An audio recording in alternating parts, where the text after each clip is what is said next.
He was the $6 million man. She was America's golden girl. Together, Lee Majors and Farrah Fawcett looked like the perfect Hollywood couple. On red carpets and magazine covers, they smiled like two people living a dream. But behind those glamorous photos was a love story filled with heartbreak, silence, and a pain that never quite healed. Now, at 86, Lee Majors has quietly revealed his truth, not through a book or a dramatic interview, but through years of quiet dignity and one final decision that said more than words ever could. Lee met Farrah in the late 1960s. He was already a television star. She was a young model with big dreams. From the beginning, their connection was real. In 1973, they got married. For a while, it felt like a fairy tale. Lee was filming the $6 million man. Farrah's career was just taking off. They were in love, and they supported each other. Lee often called her the love of his life. But everything changed in 1976 when Farrah joined Charlie's Angels.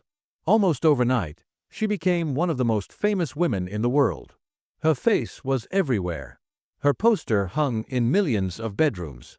Everyone wanted her attention: producers, fans, magazines. Lee, once the center of her world, started to feel like a stranger in his own marriage. He tried to hold on.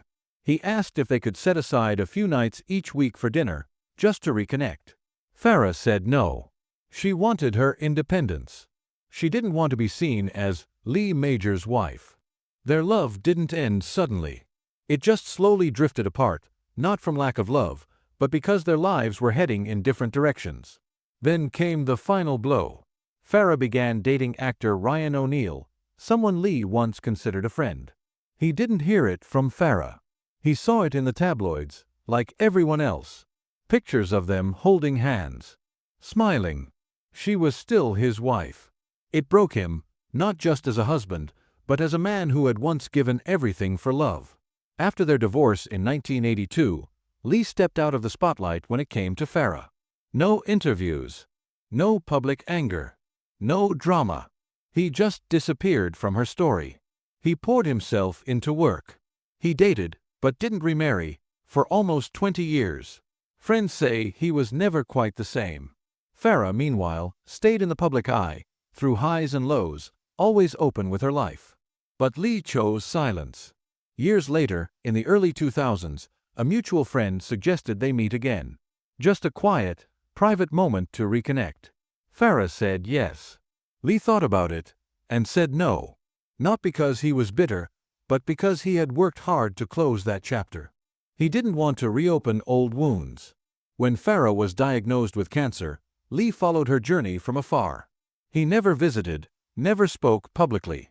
But when she passed in 2009, he released a short, heartfelt message.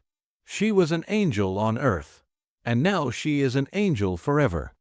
Now, in his late 80s, Lee Majors has still never told his full story. But maybe he doesn't need to.